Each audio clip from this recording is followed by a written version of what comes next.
우리 옆에 있는 분들하고 인사 좀 나눌까요? 반갑습니다. 한 주 동안 안녕하셨습니까?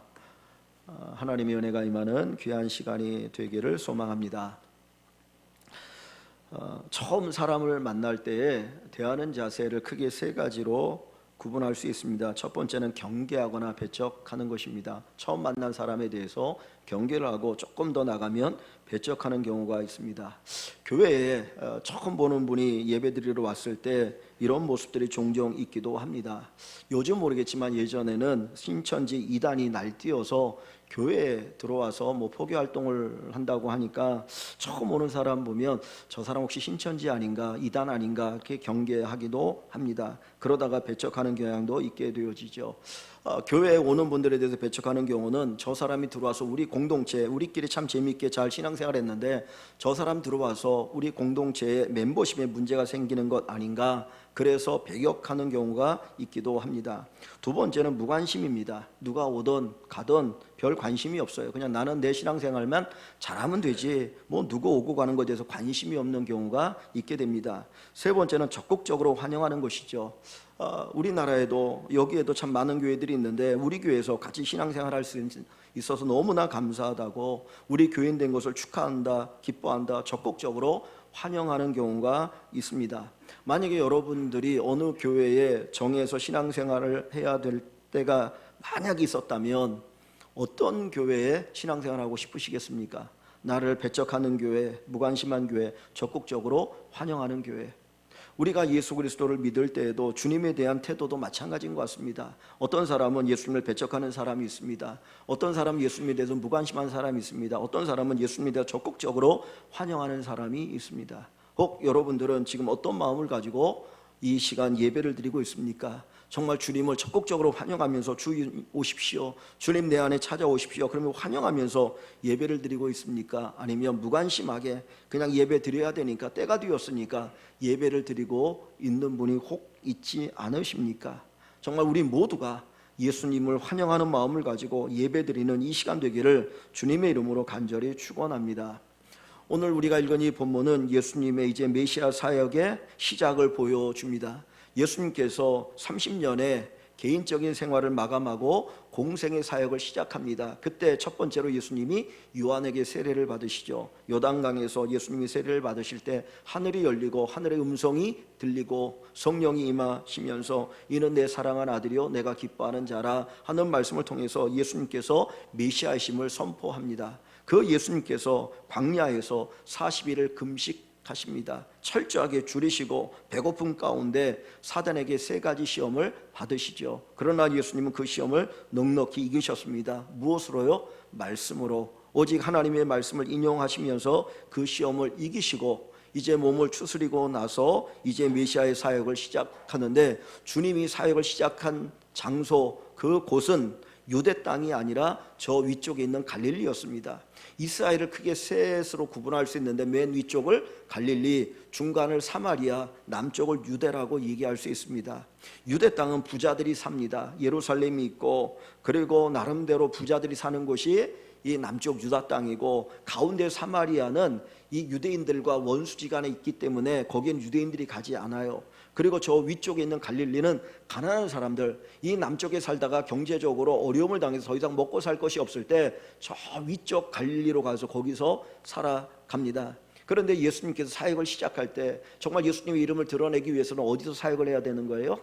유대 땅에서 해야 되겠죠. 왜? 부자들이 있고 나름대로 높은 사람들이 있으니까 여기서 이름이 나면 전체적으로 이름이 날 수 있거든요. 근데 주님은 거기 사역하지 않고 가난한 동네 갈릴리에서부터 사역을 시작합니다. 오늘 본문에 보니까 갈릴리 여러 지방을 두루 다니면서 성령의 능력으로 복음을 전하시고 여러 가지 기적의 역사를 행하셔요. 그리고 나서 그 갈릴리 지방에 가장 중심되는 도시가 있는데 가버나움이라는 동네입니다. 그 갈릴리 호수 맨 위쪽에 북쪽에 있는 이 가버나움이라는 도시가 그 지역의 최고로 큰 도시고 교통의 요충지예요. 거기에서 예수님께서 복음을 전하셨고 여러 가지 기적을 행하셨습니다. 그리고 나서 예수님이 찾아가신 곳이 어디냐면 예수님이 자라신 나사렛이라는 동네입니다. 예수님이 원래 태어나야 될 곳이 나사렛이었던 거죠. 어떻게 보면. 왜냐하면 부모가 요셉과 마리아가 나사렛에서 살았거든요. 그냥 아무 일 없으면 거기서 태어날 뻔했는데 그 가이사가 호정령을 내려서 베들레헴에서 태어나게 되죠. 그것이 예언의 말씀이 이루어지는 사건입니다. 베들레헴에 태어났습니다. 그런데 동방의 박사들이 예수님을 찾아오지 않습니까? 유대인의 왕으로 태어나신 이가 어디 있느냐? 그랬더니 베들레헴이 그 성경에 예언된 곳이다. 그래서 베들레헴에 가서 예수님을 만나고 그 동방의 박사들이 다른 길로 가지 않습니까? 그러고 나니까 헤롯이 두려운 거예요. 내가 왕인데, 아니 왕이 될 놈이 태어났다고? 이거 가만두었다가는 내가 왕자를 빼앗기겠구나. 그래갖고 베들레헴에 사는 2살 이하의 아이들을 다 죽이게 되죠. 그때 천사가 미리 헤롯이 이 아이를 죽이려고 하니까 어디로 피하라고요? 애굽으로 피하게 하죠. 그래서 이집트로 예수님께서 이제 갓 태어난 예수님이 이제 이집트로 피하셨다가 나중에 다시 헤롯이 죽고 나서 가서 자란 곳이 어디냐면 나사렛입니다. 그러니까 정확하게 예수님이 몇 살 때 나사렛으로 돌아왔는지 모르겠지만은 그 근 30년 가까이 되는 삶을 나사렛에서 살았던 거예요. 그러니까 갈릴리 지역에서 가장 애정이 깊은 동네가 어디겠습니까? 나사렛 동네겠죠. 내 고향인데. 그러니 예수님이 메시아 사역을 시작하면서 이 동네 저 동네 다니고 가버나움 다니고 나사렛에 올 때 예수님의 마음속에 기대가 있지 않겠습니까? 내가 자란 동네인데, 우리 동네 사람들인데 저들에게 내가 최고로 정말 나름대로 열심히 복음을 전해야지. 그리고 그 마음을 가지고 나사렛에 왔습니다. 이제 안식일, 오늘날로 말하면 주일이 되었습니다. 회당에 이스라엘 백성들이 모여 예배를 드리는 곳이 지역마다 회당인데 그 회당에 가시니까 거기에 사람들이 가득 있었습니다. 회당장이라고 하는 사람이 있는데 그는 회당을 관리하는 사람이에요. 설교하는 목사가 아니고 회당을 관리하는 어떤 지도자의 역할을 하고, 설교를 하는 사람은 랍비나 나름대로 이렇게 성경적으로 뛰어난 지식을 가지고 있는 사람들이 설교를 하게 됩니다. 그런데 예수님께서 그 예배 자리에 참석했을 때 이 회당장이 예수님에게 성경을 줍니다.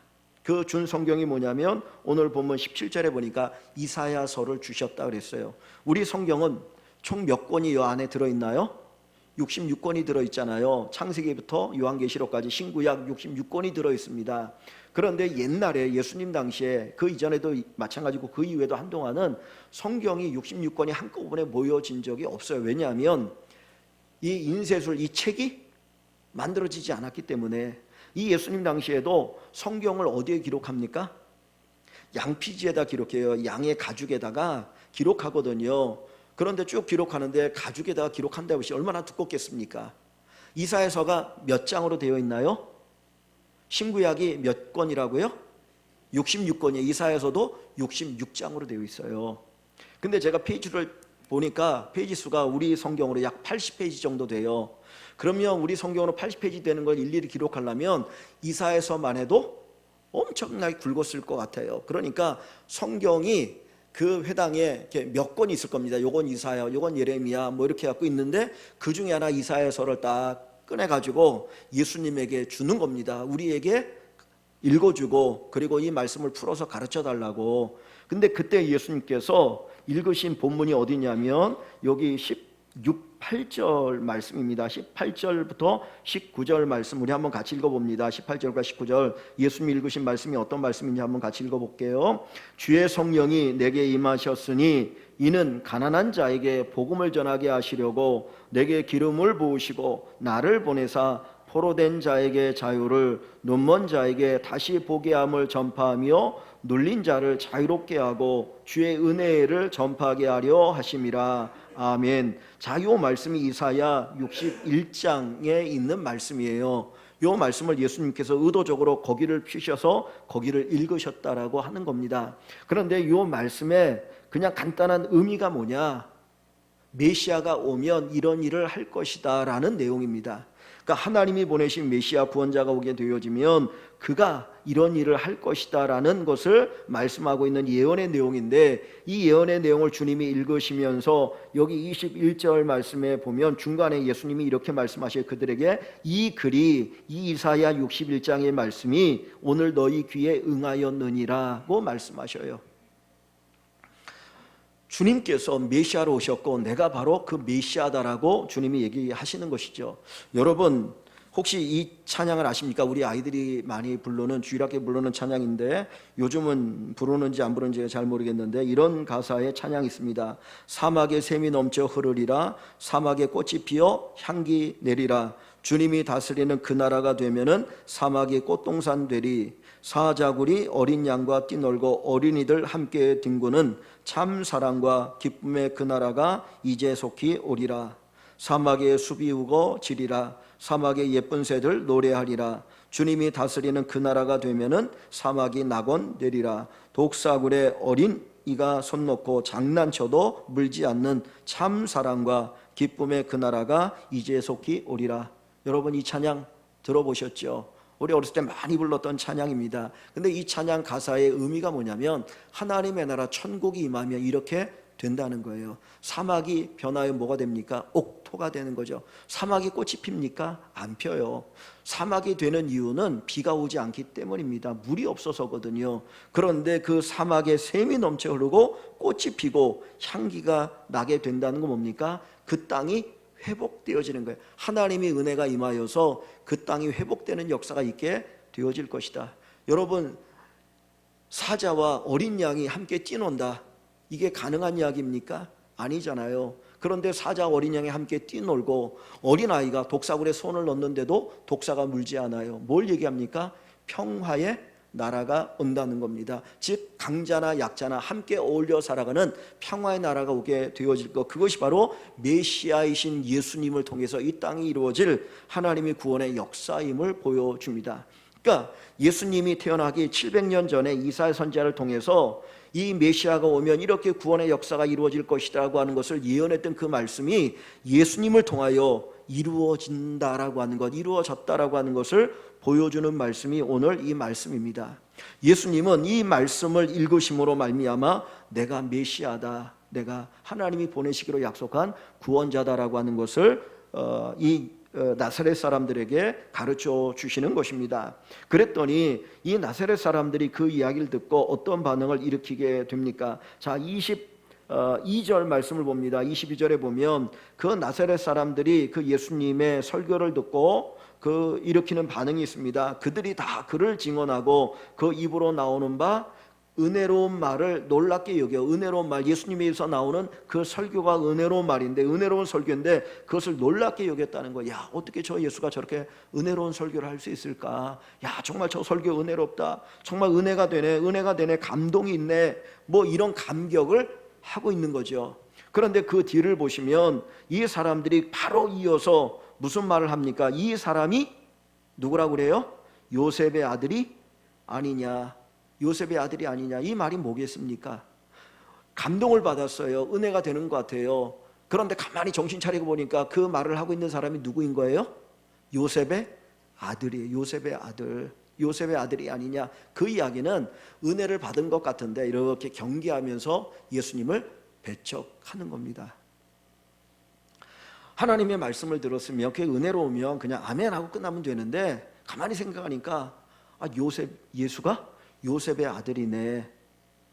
예수님을 생각하면서 배척하기 시작해요. 근데 배척하는 것뿐만 아니라 그 예수님에 대해서 어떻게 하고 있느냐. 여기 28절과 29절 한번 보겠습니다. 예수님이 다시 나사렛 사람들에게 설교를 하셔요. 회당에서 쭉 설교를 하시고 났는데 그 설교를 듣고 난 후에 그 나사렛 사람들이 이런 반응을 합니다. 회당에 있는 자들이, 예수님의 설교를 들은 사람들이 하나님께 예배를 드린 사람들이죠. 하나님께 예배를 드리고 예수님께 설교를 들은 사람들이 이것을 듣고 다 크게 화가 나서, 설교를 듣고 난 다음에 그들이 어떤 반응이 일어납니까? 그들의 마음에 뭐가 생겼어요? 화가 생겼어요. 기쁨이 생긴 게 아니고, 감사하는 마음이 생긴 게 아니고 크게 화가 생기다. 분노하기 시작합니다. 분노합니다. 그러면서 그들이 분노해서 어떤 행동을 합니까? 29절 보니까 일어나 동네 밖으로 쫓아내요. 예수님을 쫓아내요. 너 예수 여기 있으면 안 돼. 너 쫓아내. 사람들이 다 일어나가지고 예수님을 쫓아냅니다. 그리고 그 예수님을 끌고 어디까지 갑니까? 그 동네가 건설된 낭떠러지까지 끌고 가서, 나사렛이라는 동네는 좀 높은 동네에 있어요. 가보니까 이렇게 언덕에 있거든요. 쭉 언덕 져서 올라가야 돼요. 그 언덕 위에 있는 동네가 나사렛입니다. 그 작은 이게 언덕 위에 있는 동네 나사렛인데 거기서 예수님을 끌고 낭떠러지까지 끌고 가가지고 거기서 어떻게 합니까? 밀쳐 떨어뜨려야 한다는 거예요. 즉 뭐예요? 예수님을 어떻게 하려고 해요? 죽이려고 하는 거예요. 설교 한번 잘못하면 죽어요. 그죠? 예수님이 자기가 태어난 건 아니죠. 자기가 자란 동네에서 그 동네 사람들에게 설교를 했는데 그 설교를 듣고 처음에는 은혜 받는 것 같다가 나중에는 예수님에 대해서 배척하고, 그리고는 저는 가만히 두면 안 돼, 죽여버려야 돼. 그리고 동네 사람들이, 남자들이, 장정들이 예수님을 끌고 가지고 산에다가 밀쳐 떨어뜨리려 했다는 거예요. 엄청난 배척 아닙니까? 사실 예수님, 이 나사렛 사람은 어떤 사람들이에요? 예수님과 근 30년 동안 함께 살았던 사람들 아니겠어요? 정말 가까운 사람들이거든요. 그 성경에 기록되어 있지 않지만 예수님의 아버지 요셉이 일찍 죽었다 그래요. 일찍 죽어서 예수님께서 30세가 될 때까지 목수일을 하셨다고 하는데, 그 요셉이 죽었을 때 함께 울어줬던 사람들이 동네 사람들 아니겠습니까? 동네에 경사가 있고 애사가 있을 때 함께 가서 웃고 울고 그러면서 살았던 사람들일 거거든요. 정말 정을 나눴던 사람들일 겁니다. 그런데 그들이 예수님을 죽이려고 배척합니다. 왜 예수님을 배척할까요? 오늘 성경에 보면 크게 두 가지로 볼 수 있어요. 하나는 뭐냐? 예수님이 목수의 아들, 요셉의 아들이었다는 거예요. 이 나사렛이라는 동네 자체가 가난한 동네인데 거기에 예수님은 어떤 직업을 가지고 이제까지 살아오셨어요? 아버지가 목수여서 예수님도 목수로 살았어요. 언젠가 제가 말씀드렸지만 여기서 말하는, 우리 성경은 목수로 되어 있지만은 명확하게 말하면 목수라기보다는 채석공이라고 말할 수 있어요. 돌을 캐거나 돌을 짜서 이렇게 집을 지을 수 있도록 만드는 그 일을 한 분이 예수님이거든요. 그러니까 참 이렇게 힘든 일을 하는 거예요.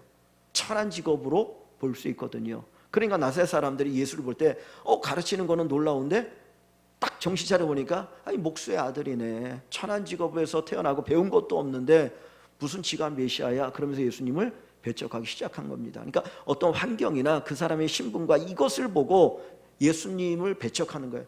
예수님이 가르친 그 말씀, 그 진리를 생각하는 게 아니고 진리를 통해서 먼저 은혜를 받는 것 같다가 예수님이 배척하기 시작하는 거예요. 그 사람의 신분 때문에, 그 사람의 지금 환경 때문에 배척하는 일이 여기 있었어요. 두 번째는 더 중요한 겁니다. 왜 예수님을 죽이려고까지 했느냐? 예수님의 설교를 듣고 했던 건데 예수님이 이런 설교를 하셨어요.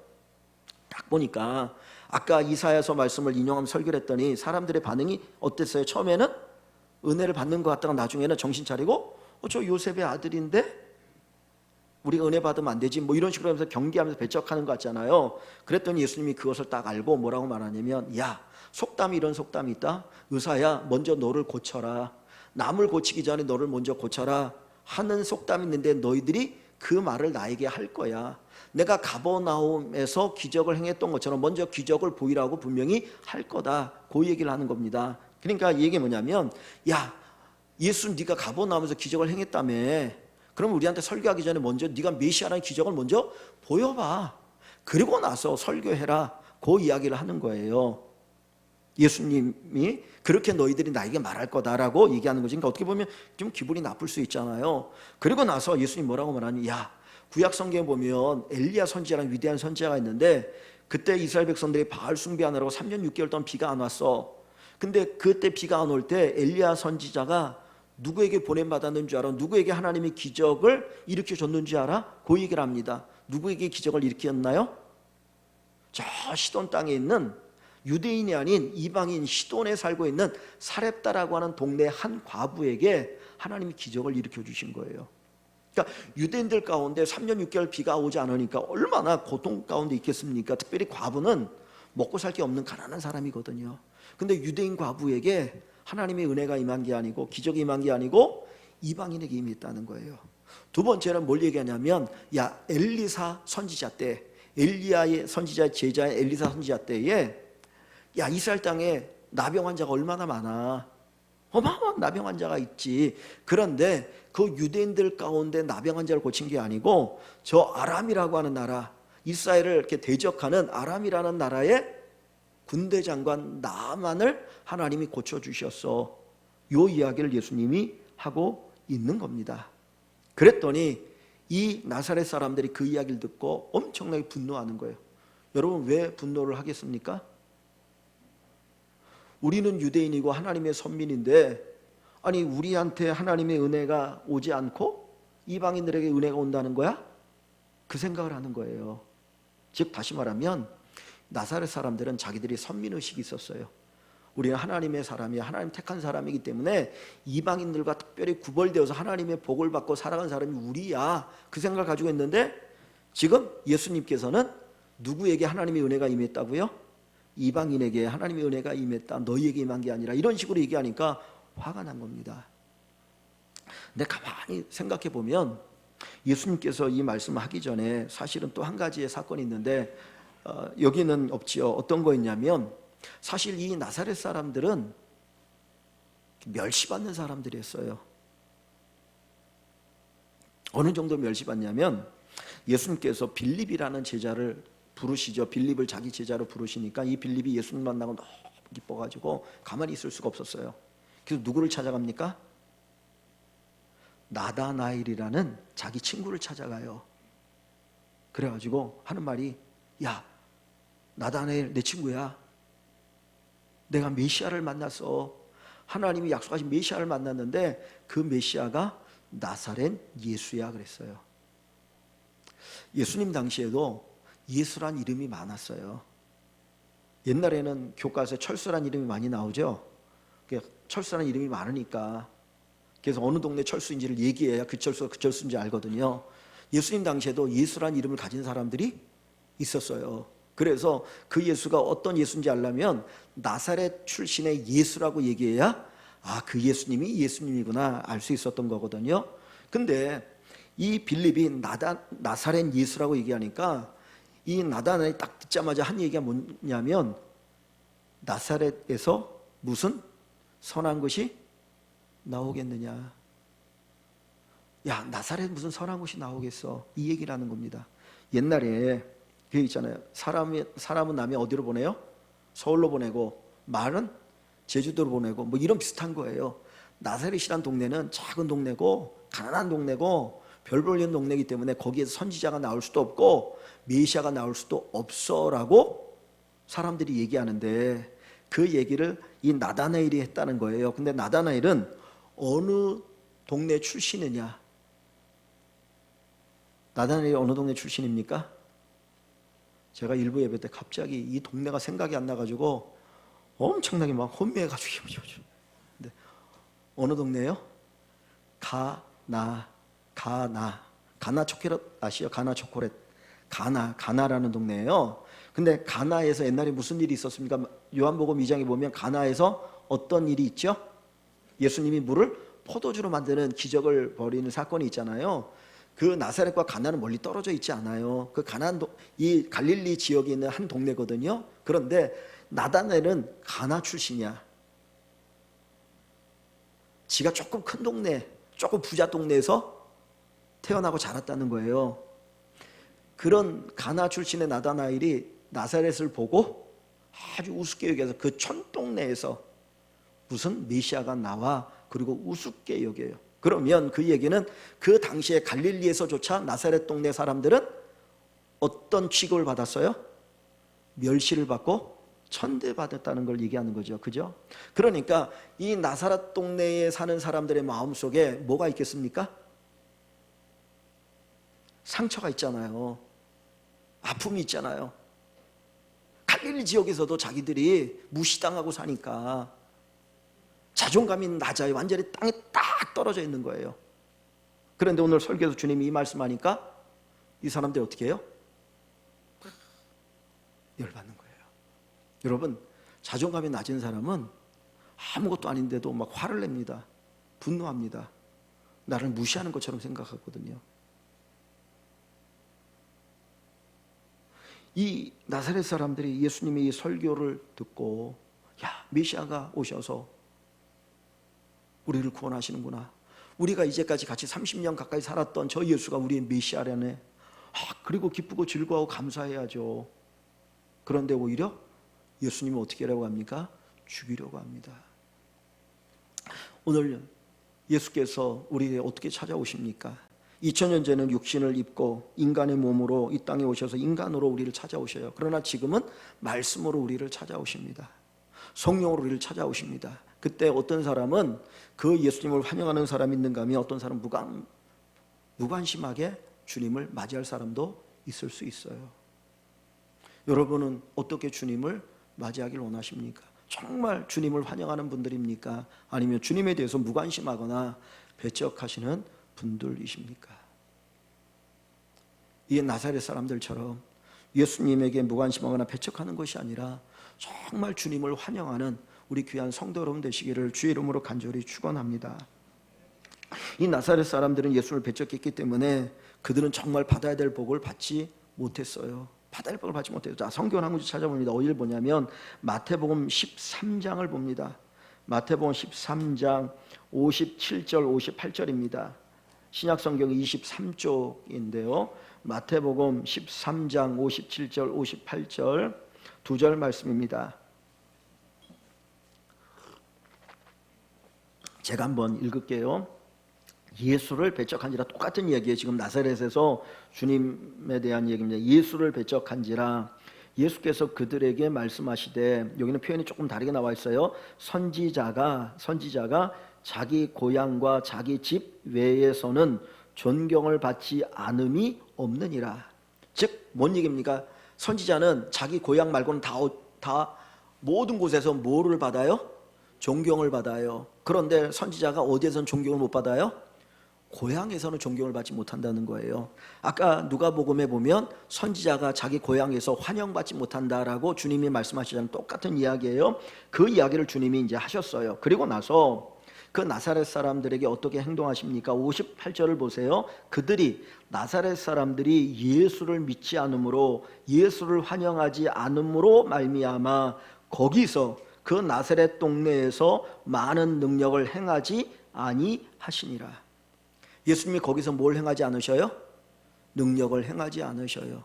그들에게 은혜를 주시지 않으셨다는 거예요. 여러분, 하나님의 은혜, 하나님의 능력은 누구에게 임합니까? 주님을 환영하는 사람에게 임하는 거예요. 주님을 환영할 때, 주님을 기쁨으로 환영할 때 거기에 주의 은혜가 있어요. 설교하는 목사가 설교를 잘해야 되는 것도 필요하죠. 그것도 저에게 사명이니까. 어쩔 때는 진짜 저 개인적으로 스스로 죽쓰는 것 같으면 너무너무 죄송하고 막 괴롭고 막 그래요. 근데 단순한 설교 문제가 아니에요. 예수님의 설교잖아요. 엄청난 설교잖아요. 그런데 그 설교를 들으면서 예수님에 대해서 어떻게 합니까? 배척하고 죽이려고 하잖아요. 중요한 건 뭐예요? 내 마음의 자세예요. 내가 예수님을 모시고자 하는 마음이 있느냐는 거예요. 내가 말씀을 듣고자 하는 마음이 있느냐는 거예요. 무관심하게 예배 자리에 나오면 은혜가 없어요. 제가 여기서 아무리 날고 끼고 별의별 짓을 다 해도 은혜가 없어요. 우리는 주님을 환영하는 마음을 가지고 예배에 나와야 합니다. 귀한 손님이 올 때 여러분 어떻게 합니까? 귀한 손님 올 때 그냥 들어오세요 안 그러잖아요. 목사가 신방한다고 해도 여러분 나름대로 다 준비하지 않습니까? 청소도 하고 안 하던 청소도 하고 뭐 이렇게 해놓고, 그리고 나름대로 어떤 집은 가면은 평상시에 찬송가도 안 듣는데 찬송가도 틀어놓고 뭐 이런 집도 있어요. 준비해요. 그죠? 환영하는 거, 그 표현이잖아요. 정말 주님, 메시아이신 주님, 하나님의 아들, 창조주, 전능하신 하나님, 그분을 내가 만나고 싶고 환영하기를 원한다면 준비가 필요한 거예요. 우리가 예배를 드릴 때 그냥 와서 예배를 드리면 은혜가 없어요. 그래서 옛날 우리 선배들이 뭐라고 말합니까? 예배 시간 10분 전에 와서 기도하고 준비해라. 우리 집을 청소하고 손님을 맞이하는 것처럼 내 마음에 더러운 것들 하나님 앞에 먼저 고백하면서 이 마음을 정돈하고 그 다음에 예배를 드릴 때 거기에 주님이 오시는 그 은혜를 누릴 수 있지 않겠습니까? 준비된 마음이 필요해요. 그게 주님을 환영하는 것입니다. 거기에 하나님의 은혜가 있다는 거예요. 이 나사렛 사람들이 주님을 환영하지 않을 때 거기 주님은 그들을 사랑하지만 그들을 위해서 하나님의 능력을 행하실 수가 없었습니다. 창세기 보면 아브라함이 어느 날 생각지 않게 하나님을 환영하는 장면이 나옵니다. 그때 하나님은 사람의 모습으로 아브라함을 찾아가셨어요. 그런데 아브라함이 이렇게 있는데 저 멀리 보니까 사람 3명이 오는데 그 사람들을 보면서 막 달려가가지고 우리 집에 머물다 가라고 환영합니다. 이 유대인들, 이 유목민들의 풍속 가운데 하나는 손님이 오면 환영을 하는 거예요. 근데 이 아브라함이 송아지를 잡고 양을 잡고 그리고 예수님 하나님을 위해서 잔치를 벌여줘요. 최대한으로 환영을 하고 식사를 대접합니다. 그때 하나님께서 2가지 복을 주셔요. 하나는 내년 이맘때 네가 아들을 낳을 거야. 뭐예요? 임신의 복을 주셔요. 하나님의 부름 받고 24년 동안 자식이 없었던 아브라함인데 그때에 아이를 잉태하게 됩니다. 얼마나 큰 복입니까? 2번째는 하나님 뭐라 말하는, 야, 네 조카가 소돔에 살고 있는데 그 소돔이 너무나 악하니까 내가 그 심판할 거야. 그 이야기를 듣게 돼요. 그래서 아브라함이 열심히 기도하죠. 의인 10명이 없어서 결국은 소돔은 멸망하지만 누구는 구출을 받아요? 조카 롯과 2 딸은 구출을 받아요. 그래서 성경에 보면 아브라함을 생각하사 구원하셨다 그래요. 우리가 전심으로 주님을 환영하면 주님 우리에게 복을 주십니다. 우리에게 은혜를 주십니다. 우리에게 놀라운 축복을 더하여 주실 줄 믿습니다. 제가 작년에 어느 교회에 헌신 예배를 가게 되었습니다. 여전도의 헌신 예배에 가서 이제 예배가 시작되고 설교를 하려고 하는데 여전도의 회장님이 이렇게 황금 보자하게 싼 상자를 하나 주시더라고. 저는 설교하기 전에 뭐 그런 선물을 주는 거 처음 봤어요. 근데 나중에 보니까 그게 이제 과일이더라고요. 근데 뭐 선물을 받고 안 받고 중요한 게 아니라 그 마음이 어떤 마음입니까? 환영하는 마음이잖아요. 목사님 우리 교회 오셨는데 은혜의 설교를 해주십시오. 저희들이 환영합니다. 저희들 기다립니다. 그 마음이거든요. 그러니까 죽수고 올 수가 없더라고요. 하여튼 제가 할 수 있는 최선을 다해서 설교하고 왔어요. 우리가 기쁨으로 즐거움으로 감사함으로 주님을 환영하면 하나님께서 우리에게 은혜를 더하여 주실 줄 믿습니다. 우리의 마음으로 예배를 동안 주님을 환영하고 정말 우리의 입술로 주님을 환영하고 우리의 행동으로 주님을 환영했으면 좋겠어요. 우리가 찬양을 드릴 때에 정말 우리 입을 크게 벌려서 큰 소리로 찬양하는 건 뭡니까? 주님 환영하는 거 아니에요. 주님 환영합니다. 입 다물고 있으면 환영하는 게 아니잖아요. 정말 마음으로 우리의 행동으로 주님을 환영하시면 하나님께서 우리에게 주시는 귀한 은혜가 있을 줄 믿습니다. 찬송가 183장이 이런 찬양이에요. 빈들의 마른 풀같이. 성령에 관한 찬양인데 그 가사를 보시면 이런 가사입니다. 제가 한번 읽어드릴게요. 183장. 빈들의 마른 풀같이 시들은 나의 영혼. 여러분 이스라엘 땅에서 이 빈들은 광야거든요. 비가 잘 내리지 않아요. 근데 이스라엘은 가을에서부터 봄에까지가 우기거든요. 그때가 비가 좀 와요. 비가 와서 겨우 사는데 그 비가 오거나 아니면 이슬을 통해서 이제 식물들이 자라는 거예요. 그런데 시들어버린 풀, 마른 풀 뭡니까? 뭘 기다려요? 비를 기다리죠. 이슬을 기다린다고요. 그렇게 갈급하면서 이슬을 기다리는 그 표현을 하고 있습니다. 주님이 약속한 성령 간절히 기다리네. 간절히 기다리는 거 얼마나 환영하겠습니까? 반가운 빗소리 들려 산천이 춤을 추네. 그 비가 올 때에 그 빗소리가 마치 산천이 그 비를 환영하는데 뭐 하는 것처럼? 춤을 추는 것처럼 덩실덩실, 야 비가 온다, 우리 이제 살았다, 그러면 춤을 추는 것처럼 그렇게 환영하고 기뻐한다는 겁니다. 철 따라 우로를 내려 초목이 무성하니 갈급한 내 심령 위에 성령을 부으소서. 얼마나 갈급하게 간절하게 기쁨으로 환영하고 있습니까? 가물어 메마른 땅에 단비를 내리시듯 성령의 단비를 부어 새 생명 주옵소서. 이 찬양이 우리의 고백이 되기를 원합니다. 저 주님 환영해요. 저 주님 환영해요. 요한계시록 맨 마지막, 성경의 맨 마지막 장이, 마지막 절이 뭘로 끝납니까? 주 예수여 오시옵소서. 주 예수 오시옵소서. 환영 아닙니까? 주 예수의 오시옵소서. 정말 우리의 인생에 정말 주님을 사모하고 주님을 환영하고 주님을 기뻐하는 우리가 되기를 소망합니다. 요한계시록 3장 20절에 보면 예수님이 라오디게아 교회를 향하여 이렇게 말씀합니다.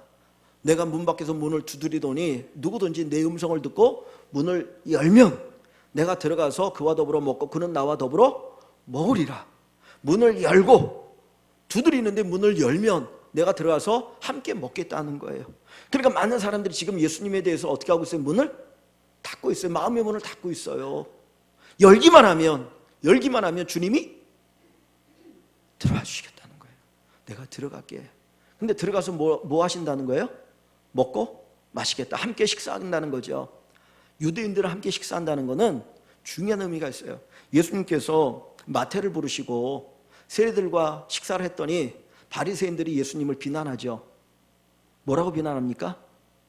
죄인들의 뭐라고요? 친구라 그래요. 친구라. 함께 먹는다는 건 뭐가 된다는 거예요? 친구가 된다는 거예요. 예수님이 문을 열고 하면 내가 들어가서 내가 너의 뭐가 되겠다? 친구가 되겠다는 거예요. 근데 로마서에 보면 바울사가 이렇게 말합니다. 친구를 위하여 목숨을 버리면 이보다 큰 사랑이 없느니라. 우리가 예수님의 친구가 되었기 때문에 예수님이 우리를 위해서 자기 목숨을 내놓는 엄청난 사랑을 주시는 거예요. 친구가 되어지고 가족이 됩니다. 가족은 한 사람의 문제가 우리 전체의 문제예요. 그죠? 자식의 문제가 부모의 문제 아니에요?